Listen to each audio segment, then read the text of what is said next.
Donald Trump vient de prendre une série d'ordres exécutifs qui ont un petit peu bouleversé la planète et notamment a pris plusieurs décisions qui, sur le plan des relations internationales, vont avoir des conséquences extrêmement importantes. Il a tout d'abord dit qu'il allait commencer la construction du mur à la frontière entre les États-Unis et le Mexique. Et puis, il a interdit pendant 3 mois les ressortissants de 7 pays de pouvoir entrer sur le sol américain. Certes, on ne devrait pas être surpris. Donald Trump ne fait qu'appliquer le programme pour lequel il a été élu. Ça peut surprendre beaucoup qui ont oublié que parfois les responsables politiques réalisent les promesses de campagne et surtout beaucoup espéraient que pour une fois ils ne tiennent pas ces promesses. Mais en fait il faut s'y faire, il est président des États-Unis, il a été élu et quoi que l'on puisse penser de son programme, de sa personnalité, c'est lui qui est en charge des affaires américaines. Mais au-delà de l'aspect moral, beaucoup ont dit qu'il était immoral de cibler les musulmans, qu'il était immoral de refuser l'accueil sur le territoire américain de gens qui fuyaient des conflits, des guerres civiles.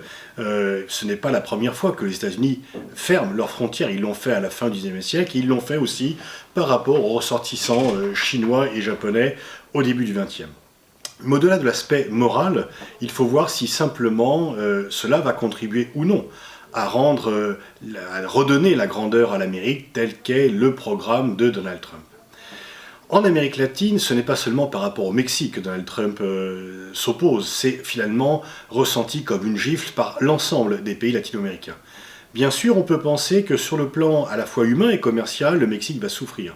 Plus de 80% des exportations mexicaines vont vers les États-Unis.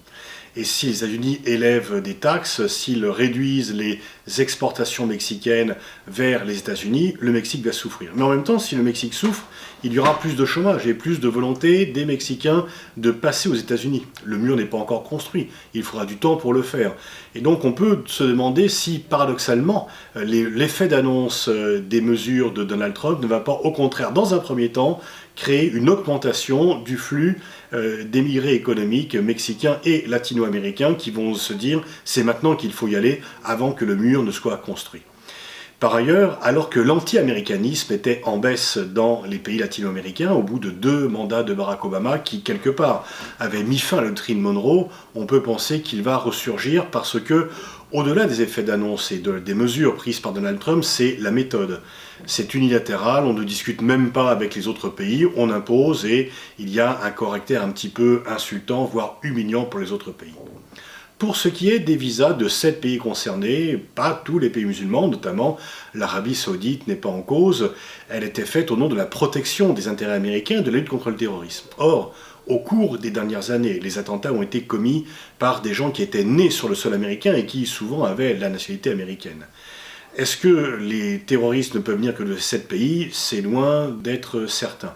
Et puis surtout, là encore, cela sera ressenti comme une insulte dans tous les pays musulmans. Alors certes, les relations entre les pays musulmans et les États-Unis en termes de population sont compliquées. L'anti-américanisme est très fort dans ces pays, mais il va plutôt être encore plus développé, encore plus incendiaire, et on peut penser que là, Donald Trump vient un petit peu agir en mettant de l'huile sur le feu et qu'il n'est pas certain que la sécurité des États-Unis soit renforcée par de telles mesures, mais qu'au contraire, la haine des États-Unis et les moyens d'y porter atteinte soient au contraire renforcés.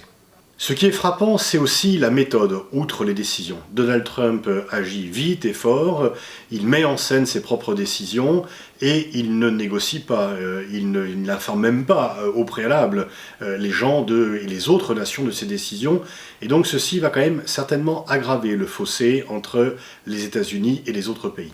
Ceci pour avoir des répercussions sur le plan économique. Si les Américains élèvent les droits de douane, il y aura plus d'inflation aux États-Unis et surtout les produits, les pièces détachées, notamment de l'ensemble des grands géants de la Silicon Valley vont devenir plus chers et peut-être être moins concurrentiels. Et puis, il y a des cerveaux qui vont manquer aux États-Unis. Il ne faut pas oublier que le père de Steve Jobs était d'origine syrien et que, aussi bien pour leurs employés que pour les produits, les firmes américaines ont des besoins de ces ajouts étrangers. Peut-être que le nombre, non seulement de touristes, mais également d'étudiants qui viennent passer du temps, se former aux États-Unis et qui repartent avec une vision positive, comme des agents d'influence bénévoles des Américains, va également se réduire. Et donc en fait, bien sûr, Donald Trump fait plaisir à son électorat, bien sûr il n'est pas contredit, les condamnations internationales risquent plutôt de le renforcer dans ses convictions et dans son électorat, mais il est loin d'être certain que sur le long terme, l'intérêt américain soit servi et que la grandeur des États-Unis soit renforcée par ces décisions. Elles sont spectaculaires, je ne suis pas sûr qu'elles soient efficaces, et là encore il ne s'agit pas de se placer sur le plan moral, mais uniquement sur le plan des réalités. Et les réalités rattrapent toujours les promesses, et on peut penser que Donald Trump va se heurter au mur de cette réalité.